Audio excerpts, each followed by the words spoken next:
Hi, sexy ones. It's Dr. Resa, the sexy sexologist. I just wanted to come on here and say hello. It's almost the holidays, and yesterday was just it was a hard day for me and so many people in this world. If you know who Twitch is, and Stephen Boss and his wife Allison and 3 kids, and 2 of them are from him, and then he adopted the oldest one of hers. I've been following their journey for 12 plus years. I'm a huge So You Think You Could Dance fan. It's one of my favorite reality shows, and it makes me want to dance more. Dance gets me out of my head and out of my, negative thoughts that I can deal with. And it was just really triggering with him dying yesterday. And I know so many people who follow him or don't follow him are hearing the stories right now, and we're just all in awe. And it's just like, what happened, It's like, what happened that triggered him? What happened, because like, I deal with my own, I don't go that far, but I'm on medicines and I have a support system and I talk to my therapist every week and I work on myself and my business. I just started Kundalini and I do yoga, and I go every day. I wake up trying to figure out if I'm going to have that anxiety and attacks, and I have to always figure out ways, and they still come and go. And so when I hear, people, like when I was talking to a family member yesterday, I said, anxiety, I have a mental illness. She's like, no, you don't. And I'm like, anxiety is you don't see it. You see someone if they're disabled, if like you see them walking down the street, or my dog is blind in one eye, so you see.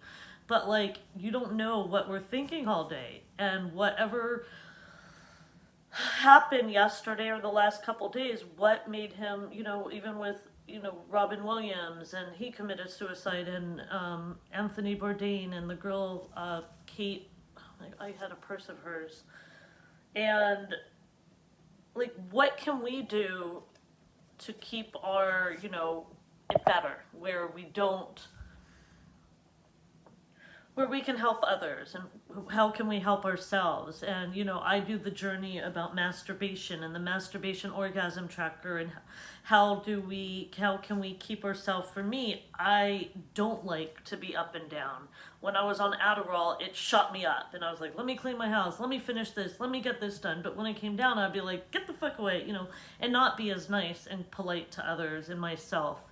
And so even when I have coffee, I still crave that cup of coffee sometimes. But when I even have that cup of coffee, what happens?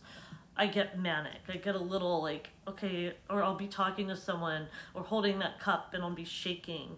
And so I really work on what are ways for us to not get to that up and down stage, where I don't know if he was bipolar. We don't know. Like, he seemed, again, we don't know what his life was behind closed doors, or a secret life, or just in general, when someone has a mind of negativity and something they're trying to switch it to the positive, and it's really hard. Some people say, just get over it. It's not that easy. And I know that health insurance and seeing a really good doctor is hard to find. I mean, luckily I found a therapist 20 years ago who I still talk to weekly, and who I had a therapy session this morning, and yesterday was hard. It's hard right now to figure out what can I do to speak my truth to help others,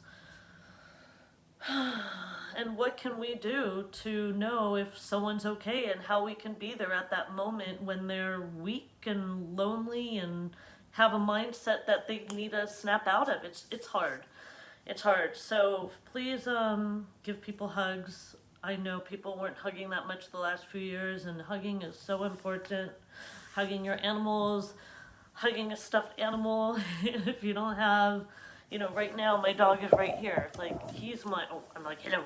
He's my crutch. He's my, he's my emotional support. I'm his. And he, we petty, like always, connection. And I know he had kids and a wife, and what's hard for me is that I've been following them, and I watch their Instagrams and their TikToks, and just makes me want to dance and wanted me to find a partner like him. Peas in a pod, like her, like just they danced together, they laughed together, they had. I don't know if it was just too much for him. What I don't know. I don't know, because that's one thing for me. I love my voice speaking, and I want people to hear it. I want people to shine, and he wants everyone to dance and shine. And for me, it's like I'm scared to be famous because of that, like too much. So yeah, big hugs, big hugs. I'm gonna do a 1 minute teaser for people to come and watch this, but please subscribe, like, share, comment, join my OnlyFans. Sometimes we just need to see a little bit of, connection. And he had this. This is what's like the struggle. It's like what happened that, yeah, it's a difficult one. And I'm just big prayers to him and his family. And prayers to you all, because we are all special and we want to make the most of this special time in this world. That's why we work on voting and global warming and, being good to each other, being kind and figuring out that way. And, that's what he brought to our light. And so watch his memories. I'm going to keep watching his dances. And yeah, so love you guys. I'll see you on the next video. Bye, guys.